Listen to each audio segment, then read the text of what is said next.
Hiya, this is just a little side video um, um, connected to the previous video I did with a few more things I want to add. One is look at how Christians apparently uh, in Rome started to smash up statues of pagan art of gods and goddesses because they believed demons were inside them. Um, and think of the understanding of the daemon is I believe it's the higher self, so it's like a higher version of you. This could connect to Rudolf Steiner's old moon evolution and the old moon entities and her ancestors, or it could be that version of you in that old moon evolution. That could be the daemon. That came to mind as well. Just think if um, how that would disrupt our relationship um, to these beings. I mean, again, go back to the whole idea of the dollhouse and the doll and the spirit houses. Of these beings, if they want to dwell in these places, they naturally tend to take to these places. Maybe they may like to dwell in the artwork of the native culture that's there, so they may have liked to dwell or be close to these pieces of artwork, these statues. Um, as they don't have bodies themselves, they may like to be close to them and kind of see themselves like that. Um, think of Europe, of how the Christians, when they invaded, they tried to dismantle all the stone circles um, and the buildings of our pagan ancestors and maybe fairy circles and fairy mounds, forts or whatever. Just think how that would anger the native fairy there. Um, it would cause it would maybe destroy our relationship with them if we didn't fight back, or it would cause all sorts of problems. It could cause wars, etc., etc., as I discussed. Um, you know, what would happen if it's another thing. You look at Thailand, what would happen, and God forbid, and it won't happen, but if if you had a load of like Muslims come over, you know, doggy's rat kind of thing, uh, that wanted to set up shop, and then they saw these spirit houses and um, statues, and they were offended by them, and they said that their culture is all it's the jinn, the bad jinn are trying to, so we need to smash them up. You see where I'm coming from?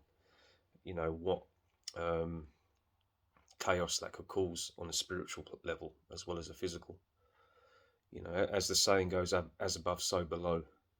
We have to consider, like, things manifest in this physical reality, but, they could be manifesting in the above before they manifest physically, as they say. So, you have to consider this. If you have a very spiritual stronghold, a very, like a buffer, like, if you have a strong um, spiritual security uh, force, then that will maybe stop that, you know.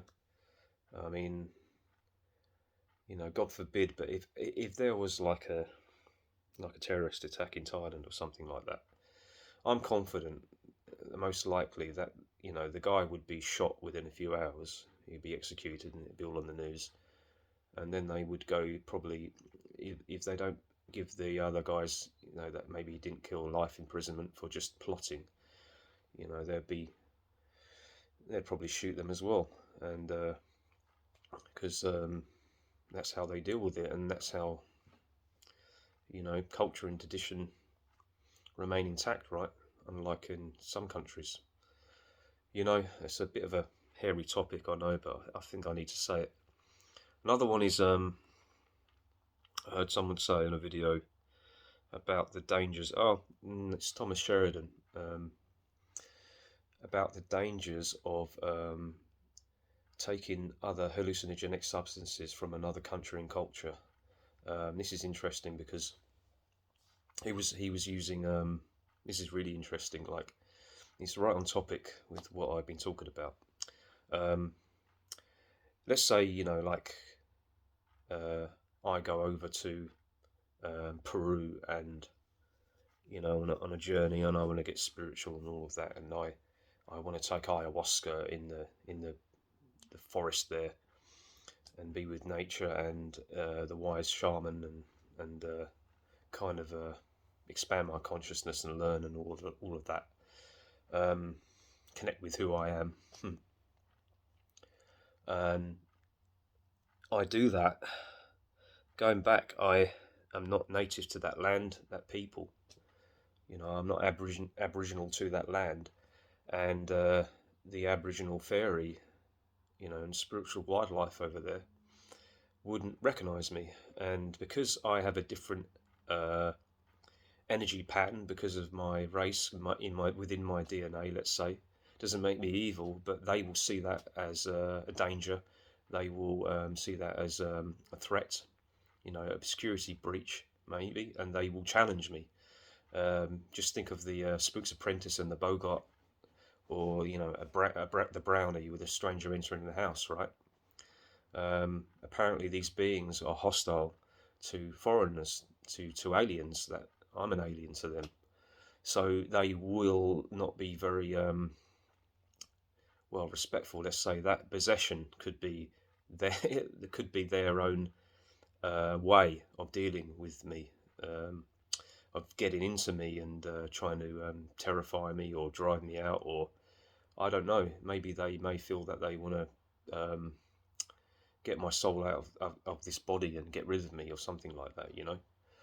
They might just don't understand me. I'm at the wrong place at the wrong time, and because of my own ignorance, why should I expect those beings to understand when they have their own rules and regulations, and they have maybe their own mental limits? It's me that's put myself in that danger through my own ignorance, according to Thomas Sheridan. I really think there is something to that. I should stick with my own the hallucinogenics within my own land, with the mushrooms and Liberty caps or whatever they are. That would work for me, right? Just as yeah, as he said that magic methods like only work if they are um, you know traditionally used within your own culture. Like voodoo, I can read up on voodoo, I can get inspiration from it. But if I try to use that magic to make it work for me, it'd backfire, and I'd be hurt, I'd be burned.